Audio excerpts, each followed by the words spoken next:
Hi, my name is Shahnawaz. In this lecture, we continue to discuss the continuous functions and their properties. In last lecture, we defined the continuity of a function in topological spaces. So, suppose we are given two topological spaces, say xt and xt prime, say yt prime, and suppose we are given a function f from set x to set y, then we call this f to be a continuous function if f pulls back open sets to open sets.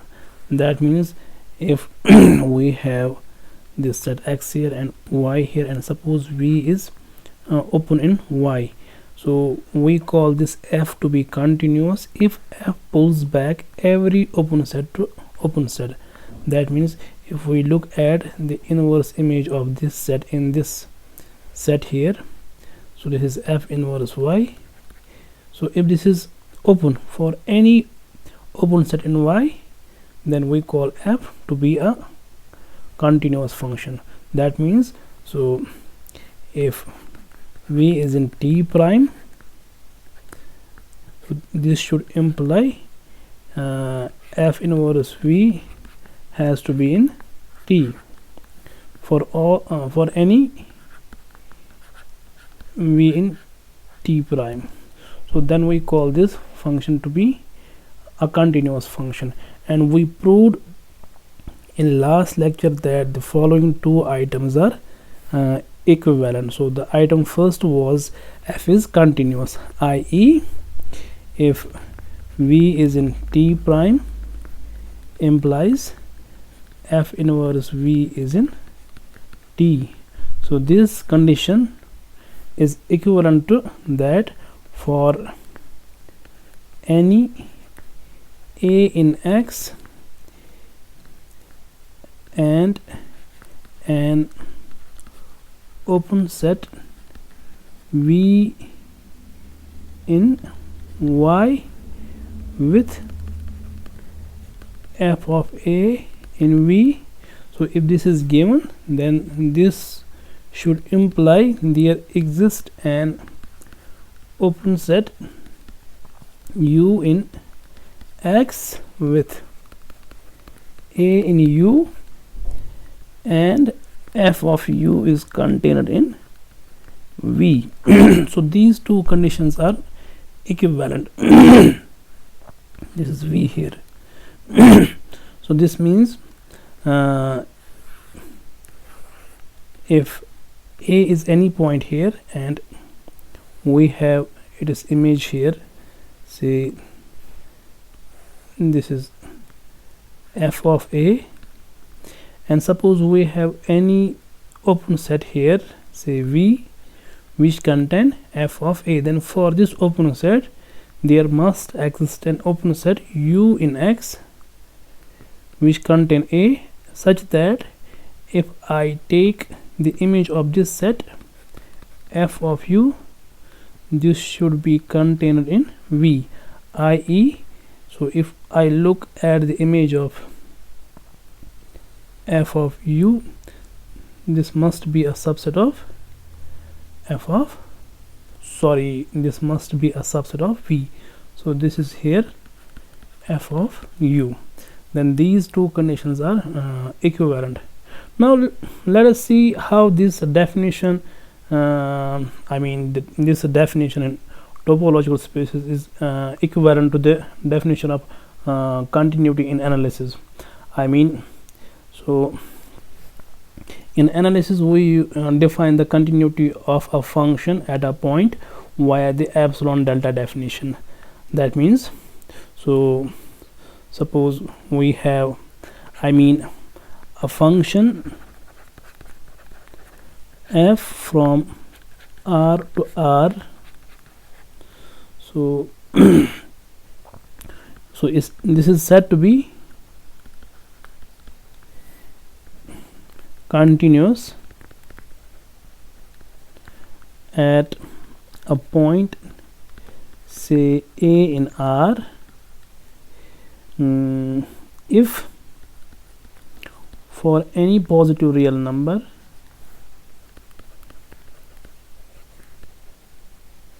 say epsilon positive. So for this positive real number epsilon, there must exist a positive real number delta.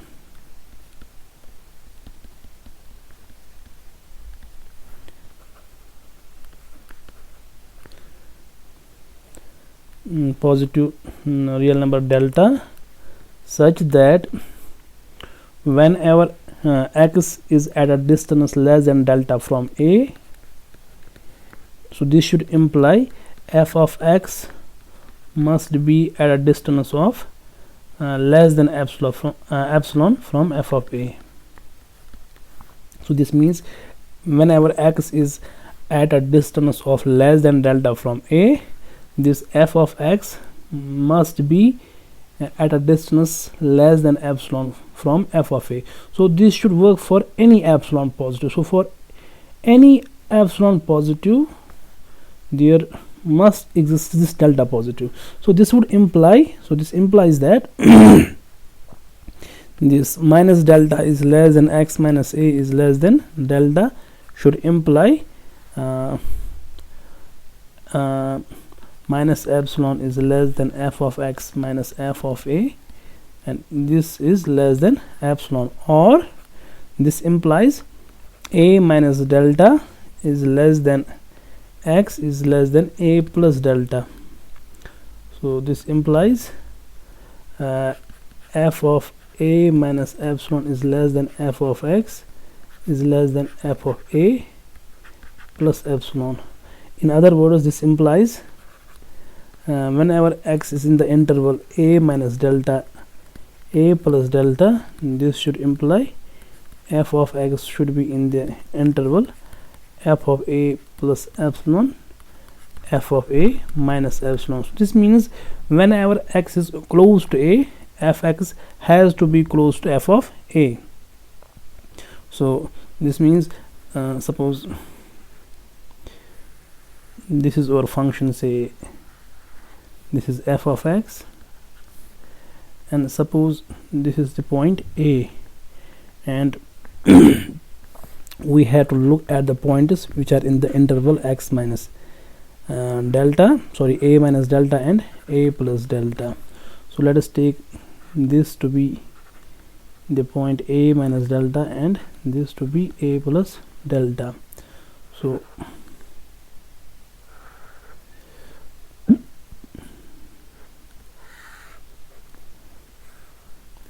this is our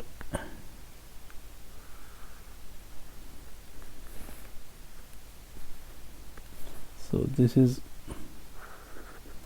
our f of a, and this is f of a plus epsilon. So this point is f of a plus epsilon here, and this point over here is f of a minus epsilon. So for this epsilon we have this delta positive. So if we take another epsilon which is less than this epsilon, so suppose this is now our epsilon interval. So I mean for this epsilon we have another delta. So this means as I take x close to a, this f of x should get close to f of a. Now let us see how this definition is equivalent to the definition in topological spaces. So let us make this a lemma, or say this is a proposition. So a function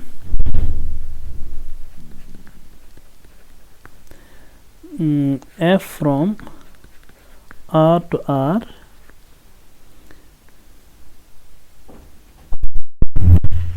is continuous at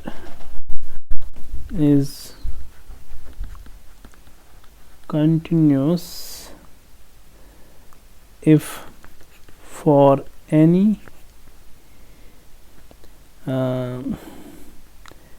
real number, if for any a in R,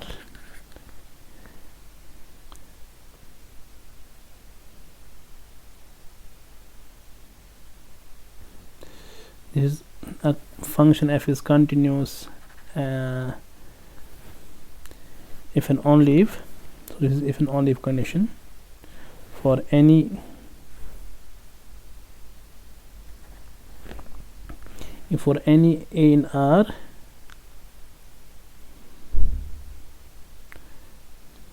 let us rewrite this. So this is continuous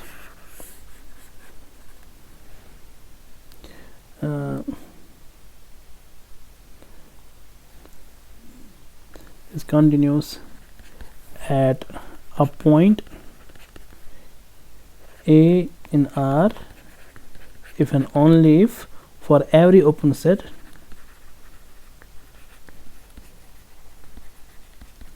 V containing f of a, there exists an open set containing a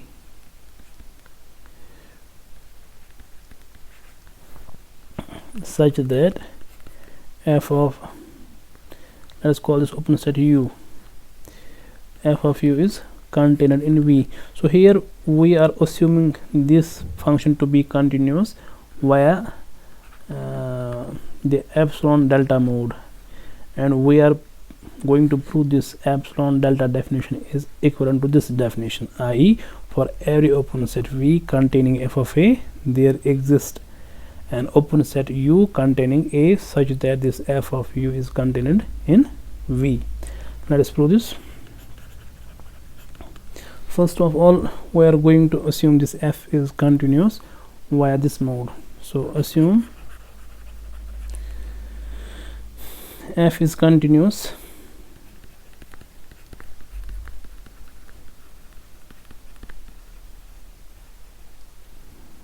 at a point a in R. Now what we have to prove? We have to prove for any open set V which contain f of a, for that open set there must exist an open set U which contain a with this condition. So let us choose any open set, say V in R which contain f of a. So let V be an open set containing f of a.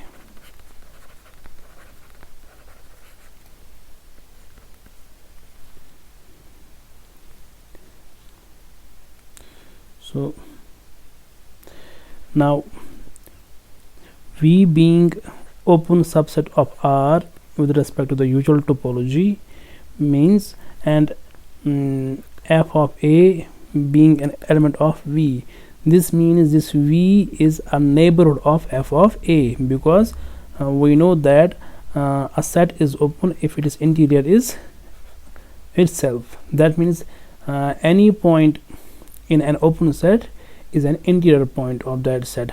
In other words, an open set is neighborhood of each of its points.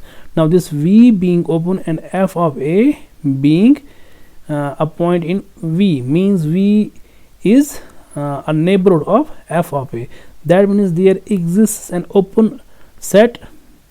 So with respect to this topology, that open set is either an open interval or the union of open intervals. So there exists a basic open set, say T1, T2, or say AB, yeah, or say CD, such that X is in CD and the CD is contained in V. So not X, I mean f of a.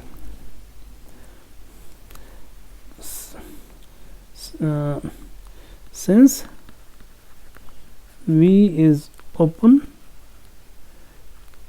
V is therefore a neighborhood of f of a, that is there exists an open interval say CD such that this f of a is in CD and this CD is contained in V. So we are using here the definition of a neighborhood. So it is like this. So we have f of a in CD, so this CD is over open interval. This is C here, this is D here, and this is f of a here.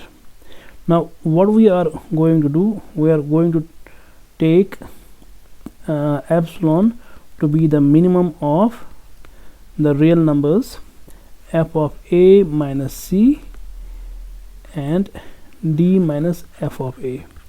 So this is f of a minus c and this is d minus f of a. So in this case this d minus f of a is minimum, so that means this will be our epsilon neighborhood of a. I mean this is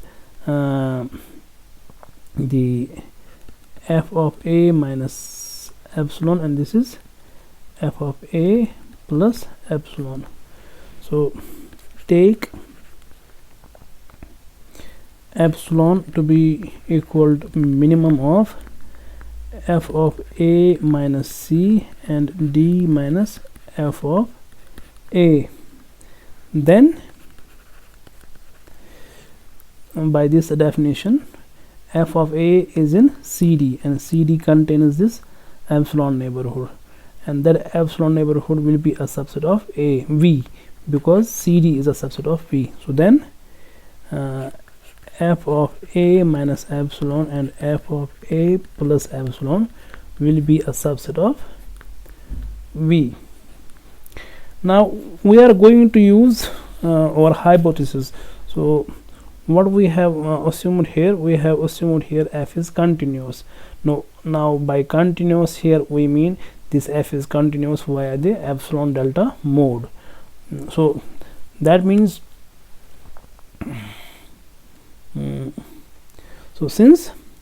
this means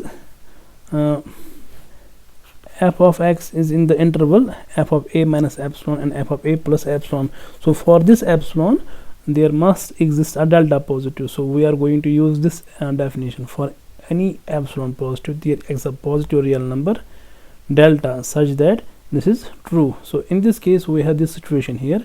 So for this epsilon we have a delta here for which x is contained there. So since f is continuous, so let us make sure that we are using epsilon delta mode via epsilon delta definition. Then for this epsilon positive there exists a delta positive such that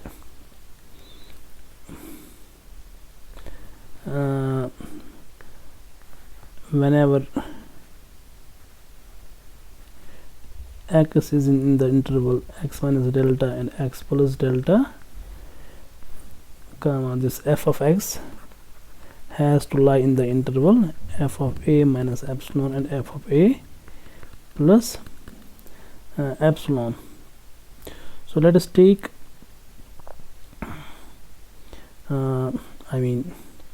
take u to be this open interval.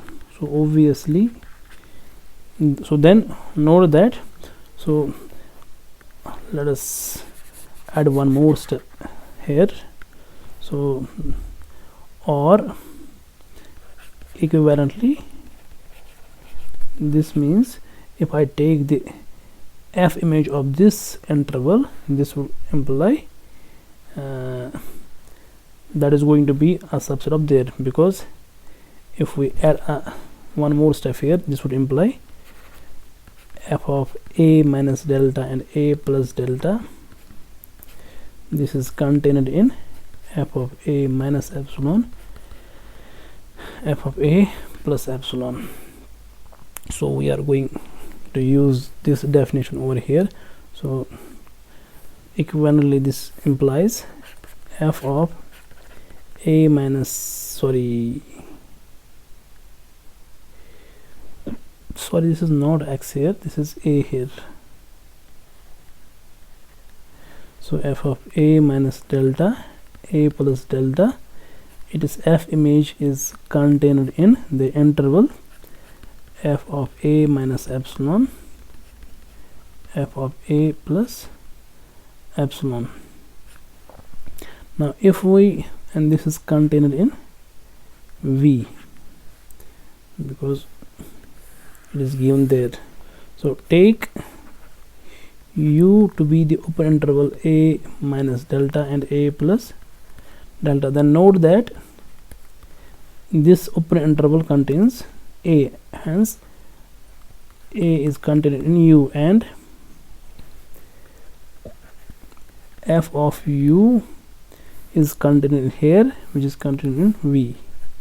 So this proves this thing, i.e. for this open set v, we have an open set u which contain a with the condition that f of u is contained in v.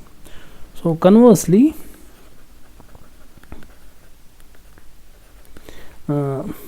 assume that for any open set v containing f of a, there exists an open set u containing a and f of u is contained in v. So assume that for any open set v in y containing f of a, there exists an open set u in x containing a such that f of u is contained in v. So we have to prove f is continuous via epsilon delta mode. So let us pick an epsilon positive. So let us suppose this is any real number. So let us put v to be the open set f of a minus epsilon and f of a plus epsilon. So we are going to pick v. Then clearly v is an open set in u y. So v is an open set in y containing f of a.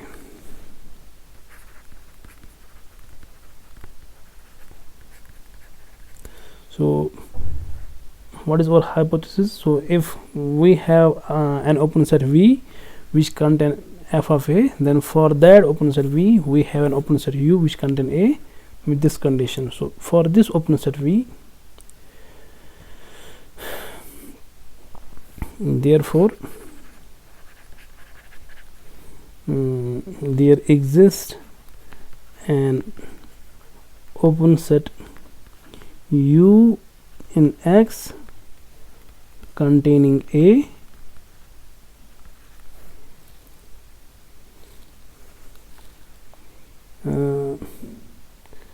such that f of u is contained in v. Now again note that u is open in R and we have a point A in u. Now u being open means u is a neighborhood of each of its points. So u has to be a neighborhood of A. That means there exists an open set in R, which is in this case an open interval because the basic open sets in R are the open intervals. So then there exists an open interval, say CD, such that A is in CD and CD is contained in U. So then U being an open set, there exists an interval. Actually there is an open set, but we have a usual topology on R, so that open set has to be an interval. So there is an interval, say CD, such that A is in CD and CD is contained in U. So we are using the definition of neighborhood of U, I mean U being a neighborhood of A. We have this open interval CD for which this expression is true. Now A is somewhere in CD, open interval CD, so we have this open interval CD here, and suppose this is C and this is D. Suppose A is there. Now let us take delta to be the minimum of these two distances.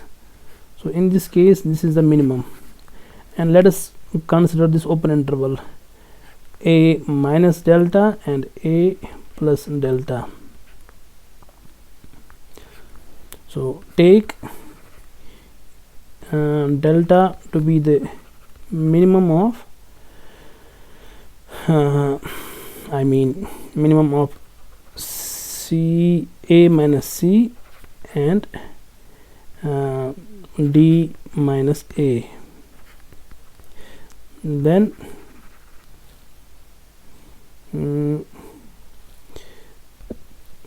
this interval A minus delta and A plus delta contains A such that, so since f of U is contained in V, this means f of this A minus delta and A plus delta is also contained in V, because this A minus delta and A plus delta is in V. So we are given like this. So this is U and this is V here. So we are given that the image of U is here. This is f of U, but U is such that the CD is contained in U, and CD contains the interval A minus delta and A plus delta. So if A minus delta and A plus delta is contained in there, this means f of this thing is in the f of CD, this is in the f of U, but f of U is in V. So this means, so such that f of A minus delta, A plus delta is in V, which is the interval f of A minus epsilon and f of A plus epsilon. So this means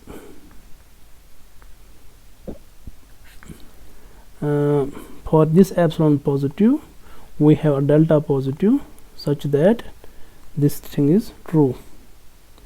So this means, so then for all x in the interval A minus delta and A plus delta, we have the image of fx in the interval f of A minus epsilon and f of A plus epsilon. So this proves f is continuous via the epsilon delta mode. So these two definitions are equivalent. Now let us prove some more results. So we have a theorem which says that, so let x and y be topological spaces. So we have some topology say t on x and some topology say t prime on y. And suppose f is a function between the sets x and y. So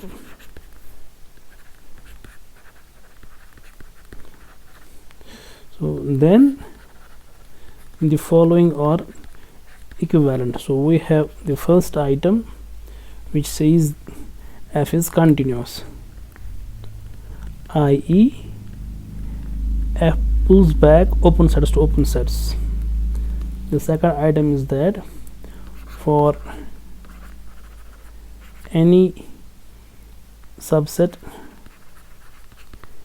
a of x, we have, if we take the image of the pointers which are close to a, so that has to be a subset of pointers which are close to f of a. And finally, if b is any closed subset of y, is any closed subset of y, then f inverse b is closed in x. So these statements are equivalent. So we know that f is continuous if the inverse image of every open set in y is open in x. So after proving this, it is also true if f pulls back closed sets to closed sets, i.e. if b is any closed subset of y and this inverse image of b happens to be a closed set, then f is continuous. So these are equivalent. So let us prove this. So we'll first prove the item first implies item second. So we are going to assume the item first is true, i.e. f is continuous. In other words, f pulls back open sets to open sets. So suppose assume f is continuous.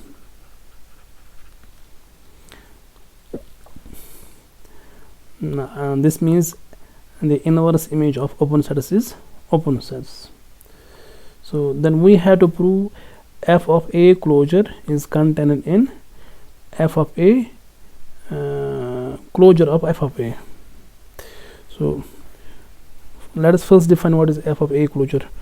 We have, so this f of a closure is those f of x's for which this x is in a closure. So we have to show this is a subset there. So let us pick any element here and prove that that element also lies in this set. So let f of x belongs to f of a closure. So what we wish to prove, we wish to prove this f of x is in this set as well. So we wish to prove this f of x is also an element of closure of f of a. Now f of x being an element of f of a closure means this x is in a closure by definition of this f of a closure.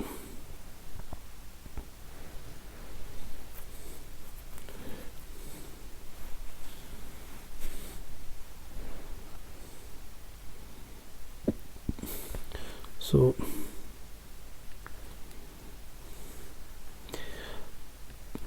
now note that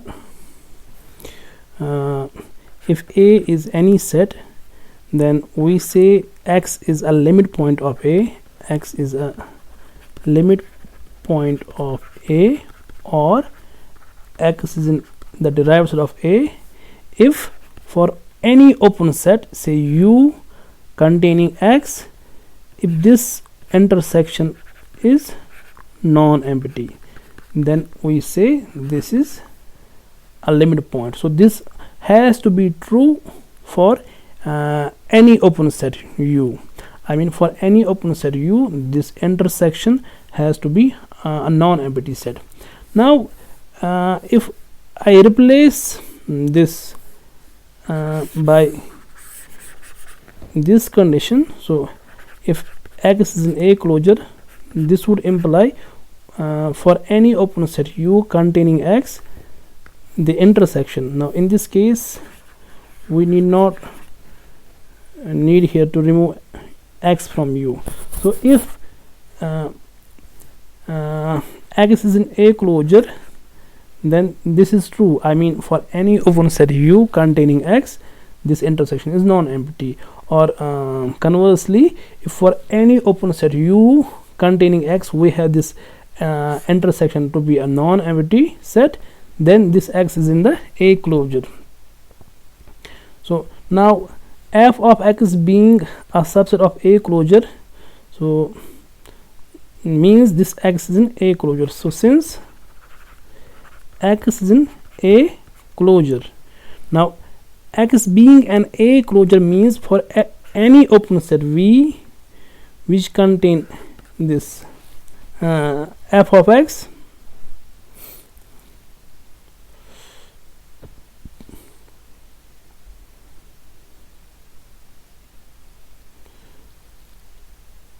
so actually what we have to prove here, this f of X is in f of A whole closure. Now this f of X was chosen in this set. Now to prove this is a subset there, we picked an arbitrary element here which is f of X. Now what we have to prove? We have to prove this f of X is in f of A whole closure. Now this will be true if for any open set V which contain f of X, if this intersection is non-empty, then we say this is a point in f of A whole closure. So this is non-empty. So we have to prove this thing. In order to show f of X in the closure of f of A, we have to prove for any open set V which contain f of X, this intersection is non-empty. So let us pick any open set which contain f of X. So let V be any open set in Y which contain f of X, i.e. this f of X is in V. So if f of X is in V, this means, now V being an open set in Y and f being continuous means f inverse V is open in X. Then f inverse V is open in X containing X. Note that this X is in A closure because we chose f of X to be an element of f of A closure. So if f of X is in A closure, then X is in A closure. Now this X being an element of A closure means for any open set U, U intersection A is non-empty. In particular, so this is true for any open set in X. So this means for this open set f inverse V, this intersection is also non-empty. So since X is in A closure, then so this follows from the definition because we chose this f of X to be an element here, and by definition of this set here, if f of X is in this set, then this X is an A closure. Now X being an element of A closure, then for any open set U in X, this intersection U intersection A is non-empty. So this is true for any open set. In a particular, for F inverse V, which is an open set in X, this intersection is also non-empty. In particular, F inverse V intersection A is also non-empty. Now if this is non-empty, let us pick any element there. So choose Y to be an element of this set.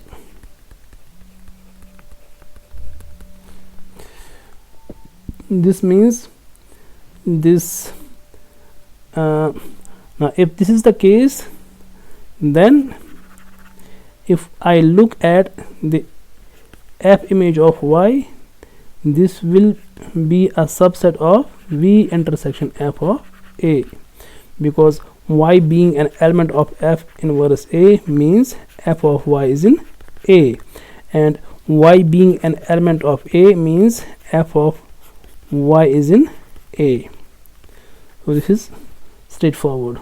So F of Y being element of V intersection F of A. So now what we proved, so now this V was arbitrarily chosen, therefore every open set V which contain F of A has a non-empty intersection, or this means V intersection F of A is non-empty. So we wanted to prove this F of X is in F of A whole closure. So this is true if for any open set V which contain F of X, if V intersection F of A is non-empty. So that is what we proved here. We proved this V intersection F of A is non-empty. So this means, so we chose F of X in V. So we assumed here this F of X is contained in V, and we have proved this V has a non-empty intersection with F of A. So this means this F of X has to be in the closure of F of A. So this is in the closure of F of A. So this means, so this F of X was chosen originally from F of A closure, and we proved this is an element of closure of F of A. So this shows that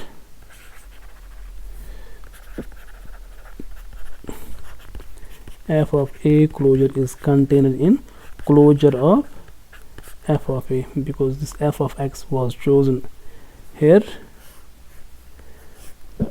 and we proved this F of X is in the closure. So hence first implies second. Now let us prove second implies third. So I mean we have to assume second, and we have to prove third. I mean we have to prove inverse image of every closure set is closed in X. I mean this F pulls back closure set to closure set. So let B be a closed subset of X.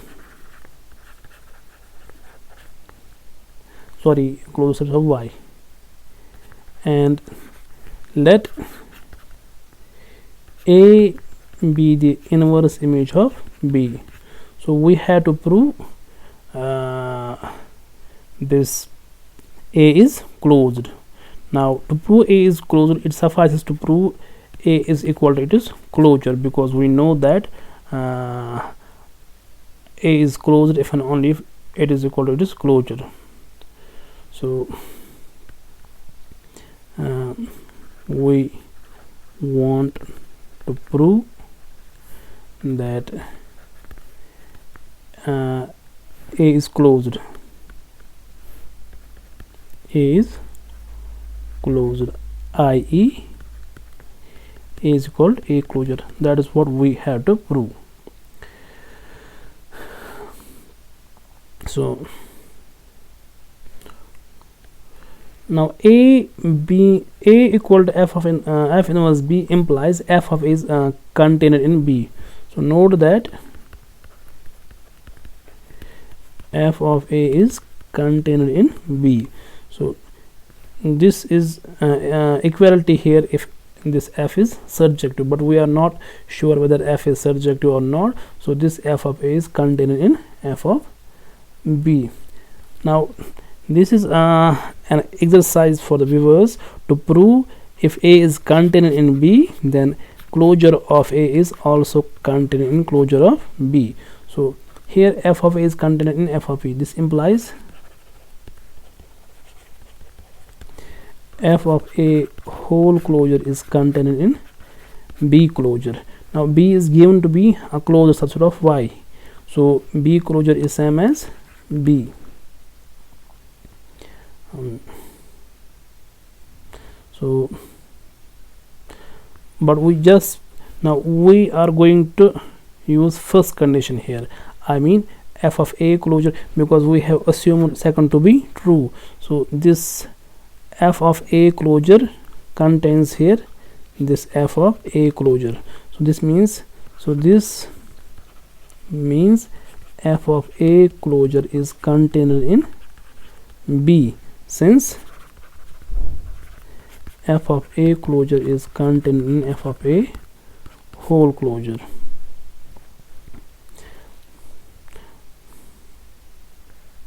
Now if this is the case, this means A closure is contained in inverse image of B. So or equivalently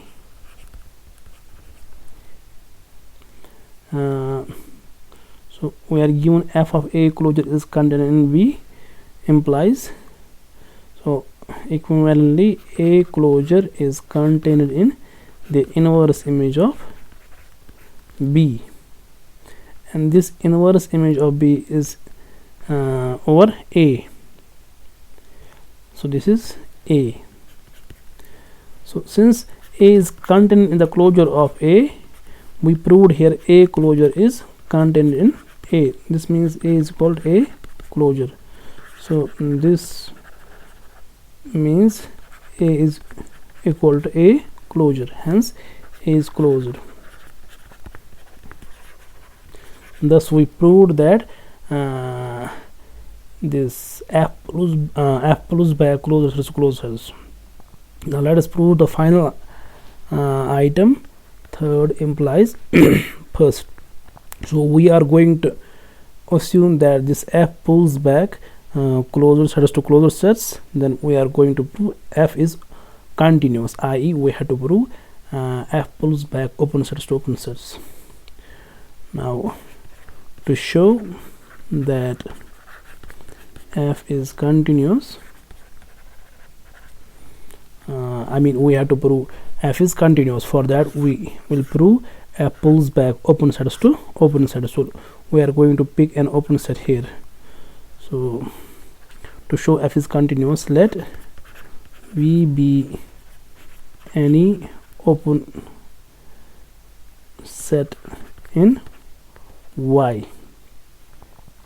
Now if V is open in Y, then V complement is closed in Y, and we know that third is true, so the inverse image of this closed is closed. So then f inverse V complement is closed in X, but this inverse image of complement is the complement of inverse.